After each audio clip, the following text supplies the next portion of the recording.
Hello and welcome to High Impact Practices First Year Seminar and Experience.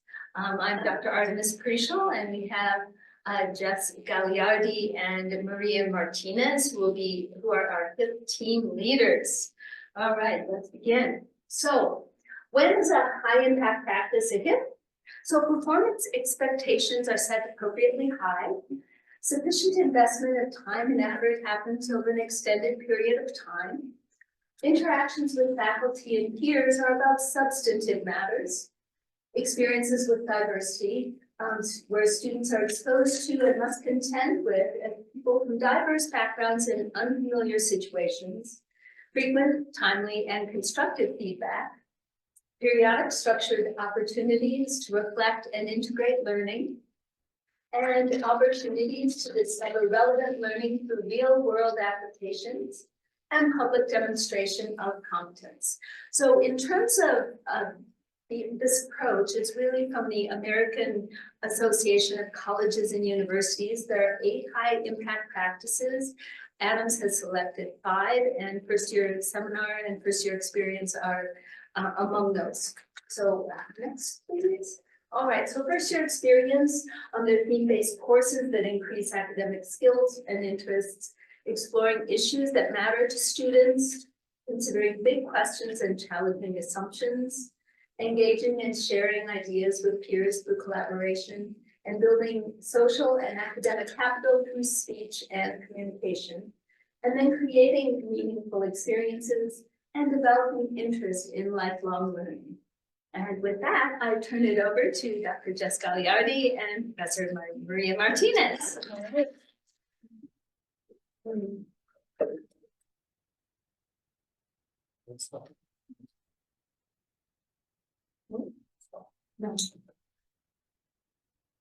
Okay, so as Dr. Prischel said, I'm Jess Gagliardi, this is Maria Martinez, and we have been leading the FYE HIP throughout the Cornerstone to Capstone grant.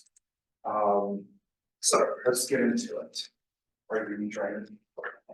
All right, so what we'll be covering today is giving a background of what FYE is about. We'll talk about, and that's just like large scale, then we'll talk about FYE at Adams State, and then how we have developed it over the years, and then we'll get into an overview of FYS and break that down, as well as talk about the future of FYE. So, and then how we're also going to do this, we're going to kind of tag team each slide. So I'll basically be starting it, Maria will be cleaning up. So hopefully I won't make it too messy for her. So just a little background on this particular HIP. It's quite interesting because I'm sure there's complexity within all the HIP areas. This one is, FYE is both nuanced and extremely broad at the same time, because it's really depending on like how you use the word and also what that means for an institution. And just to kind of jump a little ahead, with like FYS programs, thinking in a broad higher education perspective, the better FYEs, and it's always encouraged this way, or FYSs need to be super tailored to the institutional needs, wants, values, things like that. Otherwise, if it just becomes this kind of generic sage from the stage, right, like plug and go sort of thing, then it kind of just starts falling flat with that. So really what the coup says is like FYE, right? And FYS wasn't necessarily originally part of this, but it quickly became like the vehicle, right? And so I think we'll be using that metaphor a little bit of like, what's the vehicle and what's the driving force within the vehicle. So FYE is the vehicle, experience is the vehicle, FYS, first year seminar, right, the academic program, tends to be what the driving force is. Yeah, and also within HIPS, and in this particular thing, right? Like, it's not just FYS, there's just a lot of things. We're just leaning really heavily into the FYS component of But I this. think it's kind of hard that they're two different things, right? So first year experience. Well, first year seminar is a part of first year experience, right? So our first year seminar program is pretty well developed. It didn't need too much tweaking. The idea was how can we go about enhancing the first year experience overall while trying to best utilize FYS. Yes, yes. Right, so, really, like, the second sentence, I think, is kind of really what drills the point. The highest quality first year experiences place a strong emphasis on critical inquiry, frequent writing, information literacy, collaborative learning, and other skills that develop students' intellectual and practical competencies. And so, right, like, part of like what I went to school for was basically really just these types of programs, right? Because first year seminars, there's 5 main types of structures in which they can exist, right? You have like the extended orientation, you have the academic skills, you have the intensive stuff. We decided at Addison almost 10 years ago to have themed based, right? And so so when I became director of FYS, that really clued me in to be like, okay, often theme-based FYS programs play with the notions of capitals, right? And this is where you can start tailoring the institutional needs, values, and, you know, based on also students and other sorts of profiling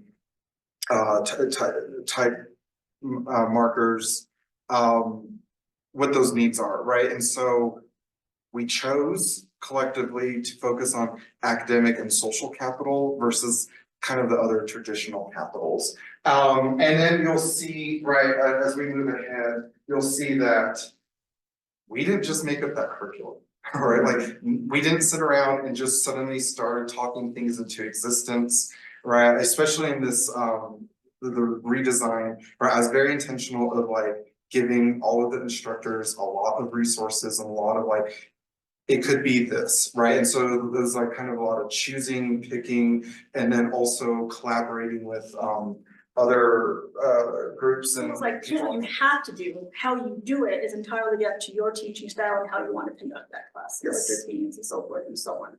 Awesome. Anything else to add on this? I don't think so. Okay, next one. So yeah, we talked about this. We just really want to like drill into it. There are key differences. FYE is truly the hip, right? FYS is hip-ish and still hip. It's just under, right? And it's not to create these hierarchies or these solid structures, but it's really just FYE, right? And so FYE includes not just these, but these are typically the highlights, right? The academic programming, co-curricular experiences, campus life, dorm living, particularly for residential campuses, student engagement, particularly outside the class. So, right, there's kind of like almost a doubling down of sorts, right? And so like clearly co-curricular is there, and then engagement really connects to co-curricular as well. But engagement is kind of more like as I understand it, and I think that we've come to be, right? Co-curricular opportunities, it's just having the structures and places to do things, right? We'll talk about Grizz and Persist workshops here in a bit. Versus the engagement, that's the actual action of doing the things. And then also connection to other areas, right? First year seminar is really just the academic program behind it, right? So they are connected in a lot of ways. One's just the big picture, other one is, again, the driver of the vehicle. I mean, the way I conceptualized this when I was thinking about this, we're trying to achieve, we have to have a very strategic academic program or plan, right, curriculum. And then we're also going to emphasize academic and social capital. That's how I approach this whole program. So I'm going to add to that. So FYE Adams. This is going to be kind of more of like a very, very quick walkthrough, like the history and development. So right, the cornerstone to capstone, very focused on HIPS. FYS was one of those like very specifically articulated things in there. And what we sort of immediately recognized when we were doing the FYS HIP stuff was the curriculum was fine and it was being developed and right, and then continuity was already there, it was already institutionalized, it already had the support administratively, structurally. And so what we kind of did was like, well, we can spend 5 years sitting on our hands and just keep talking about things, or we can embrace like the bigger picture. And so we worked with you know, a former director, had a few things modified and changed just to make sure we were being appropriate and transparent with the feds. And really changed it to FYE, and that really allowed us a new path essentially to be better and to serve it and to also support FYS in the ways that it needed to. So we had that, and then what we ended up doing is bringing together all the, for lack of better phrasing, heads of first year things on campus, right? So you had me with the academic program, we had people from residents, like first year writing studio, first year writing, you know, just Camp was in there for a while. yeah, camp was in there for a while. So anything that had like a really heavy first year focus, we brought them together. And then we had, you know, in our meetings, we're like, well, what do we want to do? Right, and kind of just went to the drawing board, threw our ideas, and then this is where Maria really came on, and then you know her passion with learning communities, right, and that became the big target, and that's what we've been really doing since, because right, like thinking about how can we be part of responding to retention, persistence, completion, connection, right? And this was also kind of like the start. I mean, these phrases have always been there, but it was like where people actually started feeling them, the sense of belonging, imposter syndrome, right? And so we just kept coming back to learning communities as a way to build those connections, build things, right, that have these interests, because we saw these pockets successfully in other ways, right? Like athletics. Student athletes get here, there's already an automatic community of sorts. There's also micro communities within that, right? Depending on position and all that. And right, like those students also retain there. So, right, we really were like, okay, right, we got to get the co-curricular stuff, we got to make those opportunities available, and then we need to start replicating through learning communities, and we spent a lot of time learning about that, right? Yeah. With conferences and Yeah, institutes. we initially established a pretty good model that we thought we'll be able to implement on year 3, but there were barriers that we did not see. Our difficulty trying to align our initial goal. So rather than going big scale, we tried to focus on what we could control. You know, this one department, kinesiology, okay, they're taking this FYS class and they're taking this intro to major class, they're taking class together. How can we use the actual classroom as a learning environment, right? The smart small and see how that can branch out. So our big goal, we didn't actually get there, but we were able to kind of take it back a couple of notches to see what's working in a smaller and hopefully expand from there.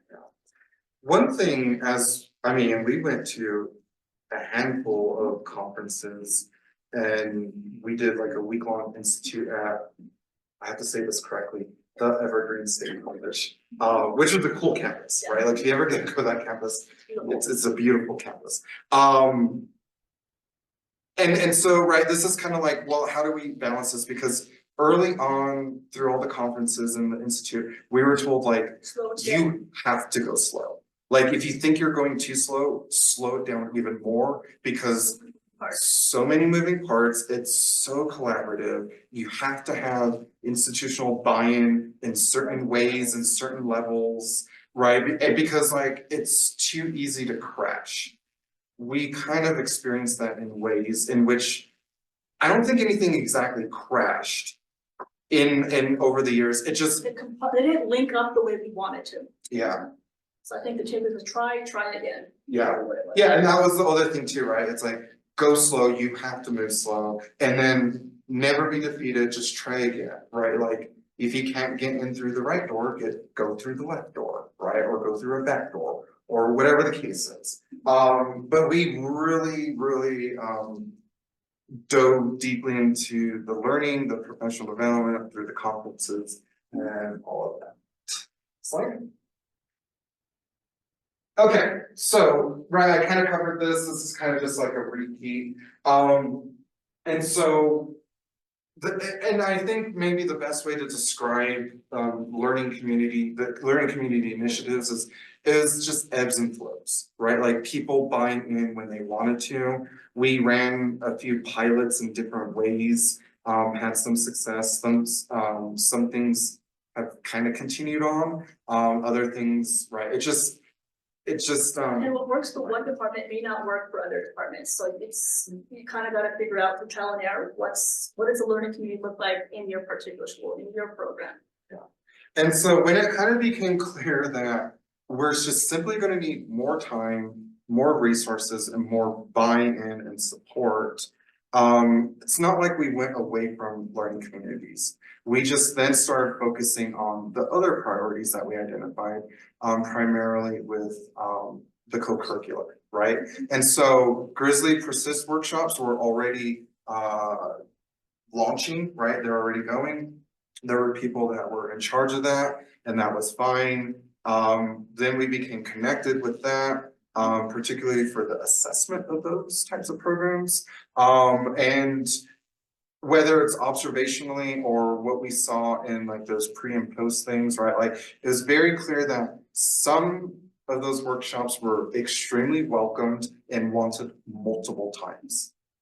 And that semester, and then the need for those to exist continuing forward.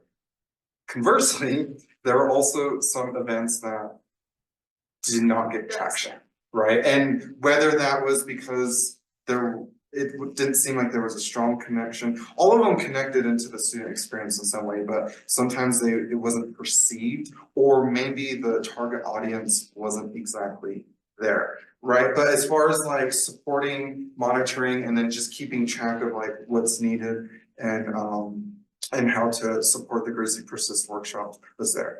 We also did other sorts of things, which is created some connections in the FYS program, right? So we do the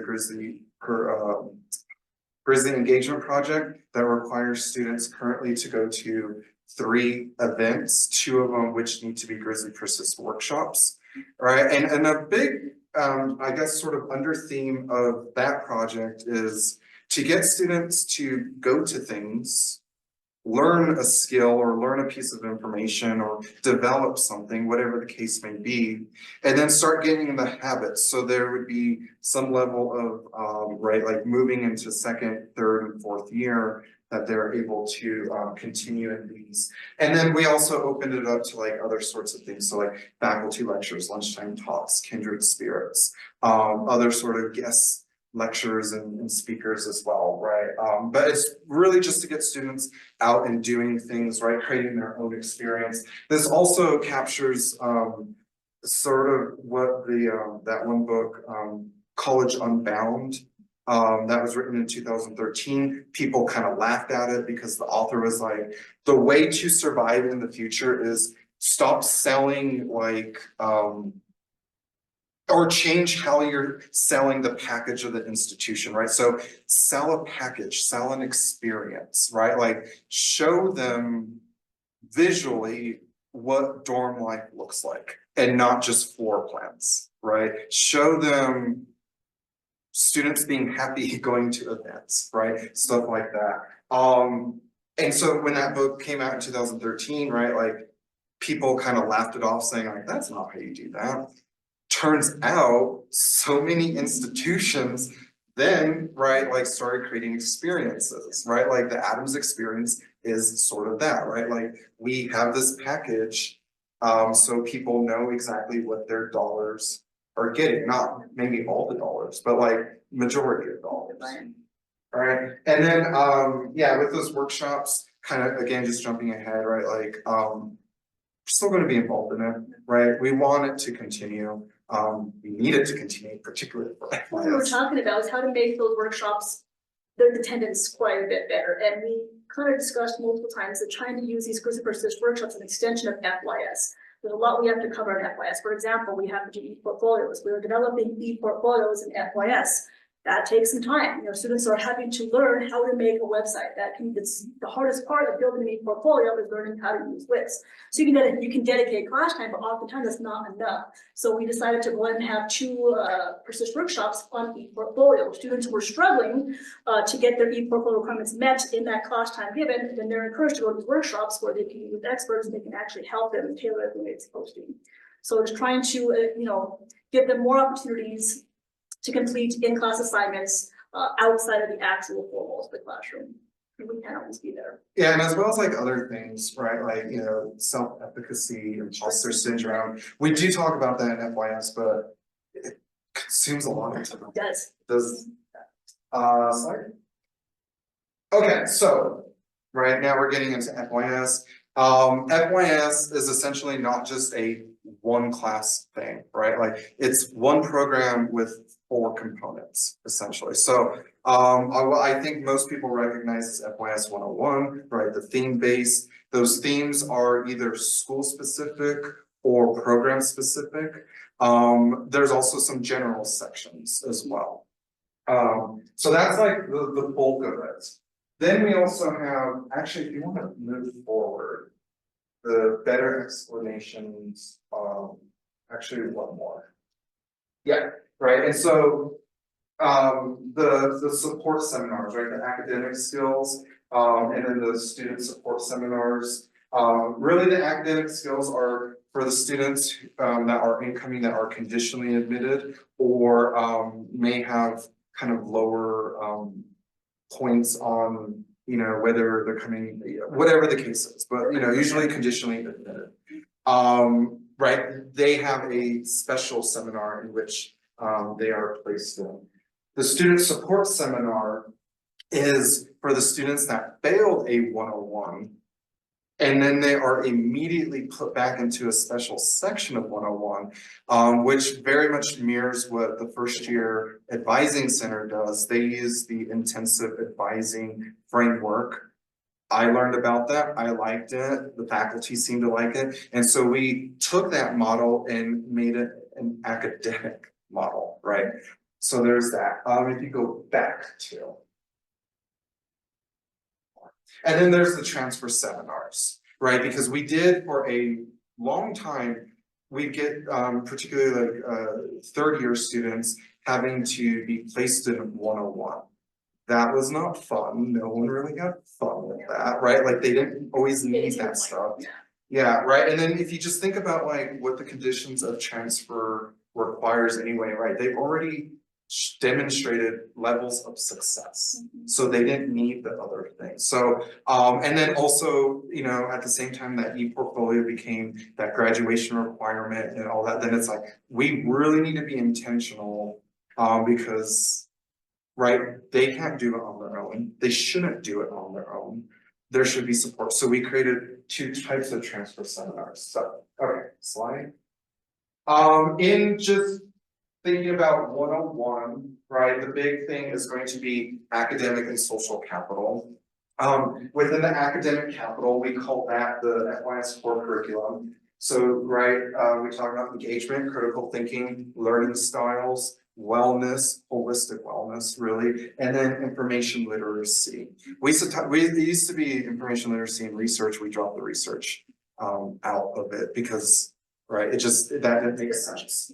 And then within that, right, so this is essentially kind of like the first 5 weeks, right? They're getting this like a new topic every week, as well as developing e-portfolios along the way. And then the next 10 weeks is really just diving into the theme, whatever the theme is, right? It changes from time to time. They're also doing 4 projects, right? They're developing their e-portfolio. They're doing a life management project, which is basically like time management and then thinking about values and who they are and what they want to be as a student and beyond the student.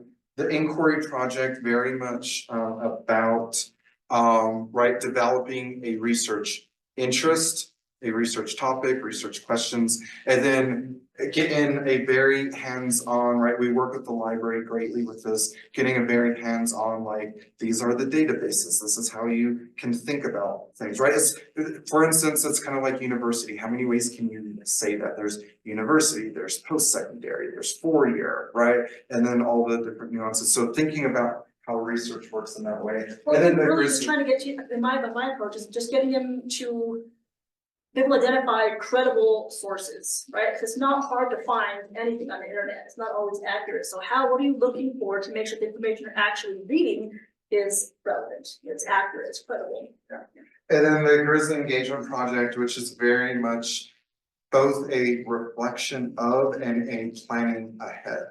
Right, and so parts of their reflection in their Grizzly Engagement Project is, right, because in the life management project, they have to come up with goals. Then they need to revisit those and like, did you achieve them or not? We use aim statements, right? So there's the contingency planning part of that. And then there's the thinking ahead, right? Like, what do you want to be like in year 2, year 3, post college? What do you think that's going to take? What are you going to need to get there, right? And then also like the literal engagement stuff. I think we covered. So next slide, talk about this, so go ahead.